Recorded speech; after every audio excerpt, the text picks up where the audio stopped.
Hello नमस्कार दोस्तों। UGC के तरफ से ये एक गाइडलाइन आई है। उच्च संस्थानों में मनमाना कोर्स अब नहीं चलेगा। जो भी मनमाना कोर्स उच्च संस्थानों में चलाया जा रहा था, मतलब कि बीए के डिग्री के लिए, बीएससी के डिग्री के लिए और उसके बाद से बीकॉम की डिग्री के लिए, चाहे एमसीए की डिग्री के लिए, जो भी कोर्स चलाया जा रहा था मनमाने तरीके से, अब वो नहीं चलेगा। ये यूजीसी ने साफ साफ शब्दों में कह दिया है। दोस्तों आज ये पेपर में दिया था जागरण ब्यूरो नई दिल्ली में। स्नातक कक्षाओं के लिए प्रवेश प्रक्रिया शुरू होने से पहले विश्वविद्यालय अनुदान आयोग मीन्स की यूजीसी ने उच्च शिक्षा संस्थानों को सख्त चेतावनी दी है कि यूजीसी के सभी विश्वविद्यालय और उच्च शिक्षण संस्थान में कहा गया है कि अपने डिग्री और कोर्स की नए सिरे से समीक्षा करें और यह सुनिश्चित करें कि उनकी डिग्रियां और उनके नाम यूजीसी की अधिसूचना के मुताबिक है या नहीं है। मतलब कहने का तात्पर्य ये है यूजीसी के द्वारा कि जो भी कोर्स चलाए जा रहे हैं, जो भी डिग्री संचालित किए जा रहे हैं, वो यूजीसी के गाइडलाइन में और यूजीसी के द्वारा जो कोड बना है यूजीसी का, उसमें वो लिस्टेड हैं कि नहीं। अगर लिस्टेड है तब तो अच्छी बात है, अगर नहीं लिस्टेड है तो उसको सूचना दें और उस चीज़ को लिस्टेड करवाएं। विश्वविद्यालय अनुदान आयोग ने यह भी चेतावनी दिया है कि क्योंकि एक ही डिग्री या कोर्स को देश के विभिन्न विश्वविद्यालय व संस्थाओं में अलग अलग नामों से संचालित किया जा रहा है, इन कोर्सों की अवधि भी यूजीसी की ओर से निर्धारित अवधि से अलग रखी गई है। यूजीसी के मुताबिक किसी भी डिग्री या कोर्स को शुरू करने से पहले उसकी तरफ से यह अधिसूचना किया जाता है कि इस दौरान डिग्री या कोर्स का नाम, उसकी अवधि, उसमें प्रवेश पाने के लिए निर्धारित योग्यता आदि निर्धारित की जाती है। यूजीसी में संस्थाओं के प्रमुख को पत्र लिखकर यह बात बताई गई है। क्या पत्र में लिखा गया था? यूजीसी ने सभी उच्च शिक्षण संस्थानों के प्रमुखों को इस संबंध में लिखे पत्र में कहा है कि वो अधिसूचित कोर्सों के नाम और उसकी अवधि को ध्यान में रखें, सतर्क रहें। जहां भी गड़बड़ी है उसे यूजीसी की अधिसूचना के मुताबिक तुरंत ठीक करें। जैसे यहाँ पे एक एग्जाम्पल के लिए एक कोर्स का नाम इन्होंने दिया है, एमसीए का कोर्स अब भी कई जगह 3 साल का है। इनके द्वारा बताया जा रहा है कि एमसीए का जो कोर्स है वो अभी भी 3 साल का है। यूजीसी के मुताबिक MCA masters of computer application course की अवधि में पिछले दिनों ही बदलाव किया गया है। इसे अब 3 साल की जगह 2 साल कर दिया गया है। लेकिन अभी कुछ संस्थाएं ऐसी हैं कि जो कि अभी भी इसको क्या कर रही हैं, 3 साल की अवधि से चला रही हैं एमसीए की डिग्री को।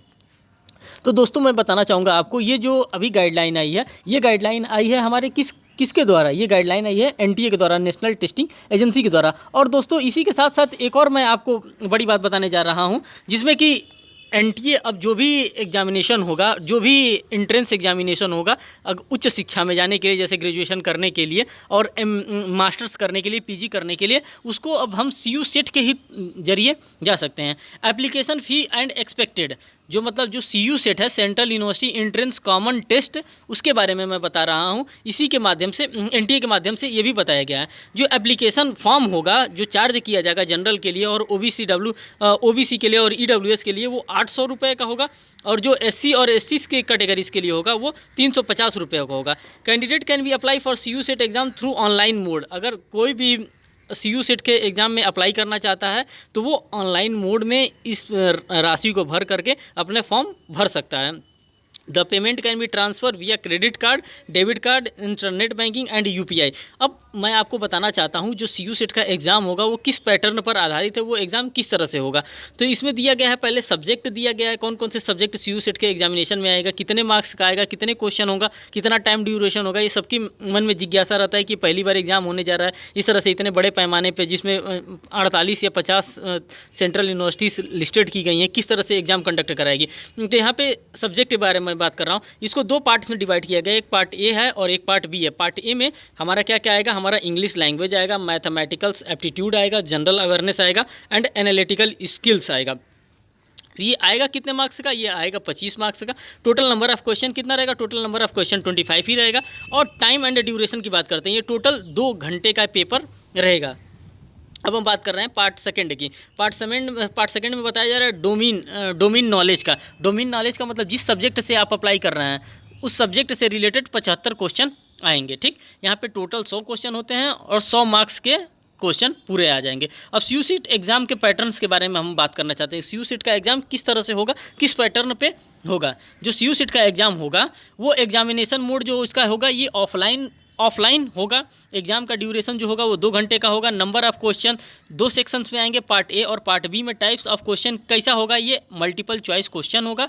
मार्किंग सिस्टम इसका क्या होगा, student gate 1 marks for each right answer, मतलब कि जितना सही करेंगे उसके लिए 1 नंबर पाएंगे। और निगेटिव मार्किंग के लिए बताया गया है 0.25 यहाँ पे निगेटिव मार्किंग भी रखा गया है। नंबर ऑफ क्वेश्चन 100 ही होने वाले हैं। अब मैं दोस्तों आपको बताना चाहता हूँ कि कौन कौन सी सेंट्रल यूनिवर्सिटियाँ इसमें पार्टिसिपेट कर रही हैं। तो सबसे पहले तो मैं आपको बताना चाहता हूँ कि पार्टिसिपेटिंग यूनिवर्सिटी कौन कौन सी है, किस किस कॉलेज का, इस कॉलेज का लोकेशन कहाँ पे और किस किस राज्य में ये यूनिवर्सिटियाँ हैं। जैसे बनारस हिंदू यूनिवर्सिटी दिया है जो कि बनारसी में लोकेटेड है उत्तर प्रदेश में। दिल्ली यूनिवर्सिटी दिया है जो कि न्यू दिल्ली में है और इसका जो स्टेट में है वो दिल्ली स्टेट में है। फिर अलीगढ़ मुस्लिम यूनिवर्सिटी की बात करते हैं जो कि अलीगढ़ उत्तर प्रदेश में है। जामिया मिलिया इस्लामिया की बात करते हैं वो न्यू दिल्ली दिल्ली में है।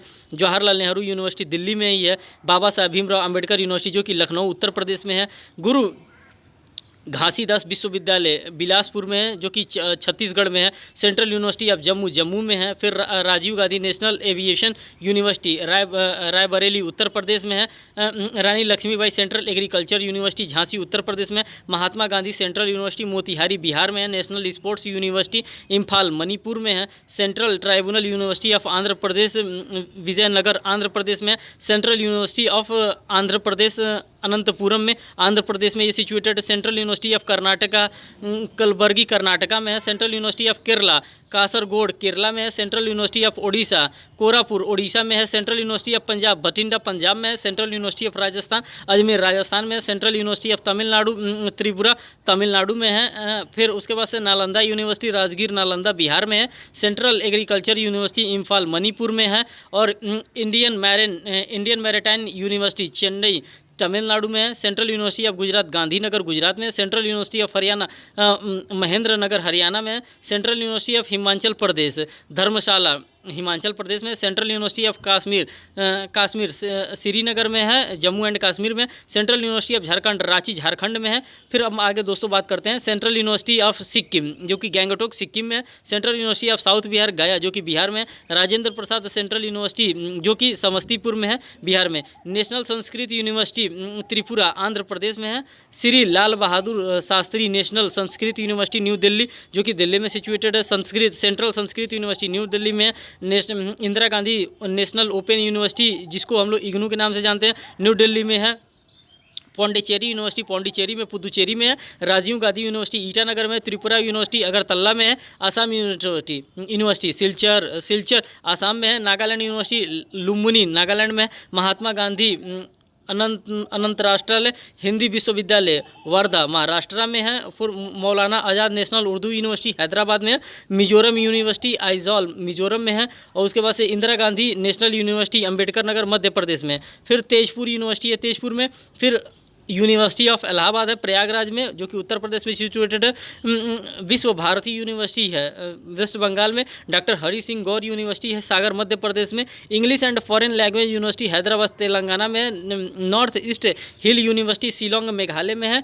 हेमवती नंदन बहुगुणा जोशी का जो है श्रीनगर में है उत्तराखंड में। यूनिवर्सिटी ऑफ हैदराबाद में। मणिपुर यूनिवर्सिटी इम्फाल में। तो दोस्तों इतनी यूनिवर्सिटियाँ हैं जो 48 से 50 की संख्या में सेंट्रल यूनिवर्सिटी हैं। ये सभी CU सेट के अकॉर्डिंग ही पार्टिसिपेट कर रही हैं। और ये जितने भी एग्जाम कराएंगे अगर इस किसी भी सेंट्रल यूनिवर्सिटी में आपको एडमिशन लेना हो तो आपको एक फॉर्म फिल करना होगा जो कि अभी मैंने ऊपर आपको उसके डिटेल के बारे में बताया जो कि central university common entrance test के नाम से जाना जाता है। अगर आप उस फॉर्म को फिल करते हैं समय रहते जब डेट आएगा तो मैं उस डेट के बारे में बताऊँगा कि हाँ फॉर्म फिल करने का डेट कब है।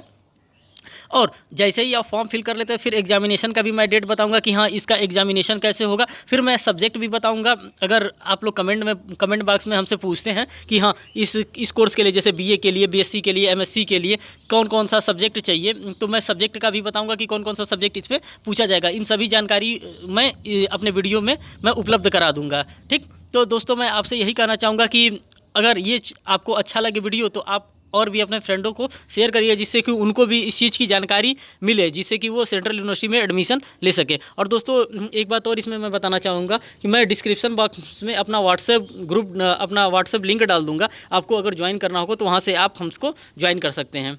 बहुत बहुत धन्यवाद दोस्तों वीडियो को वॉच करने के लिए। Thank you.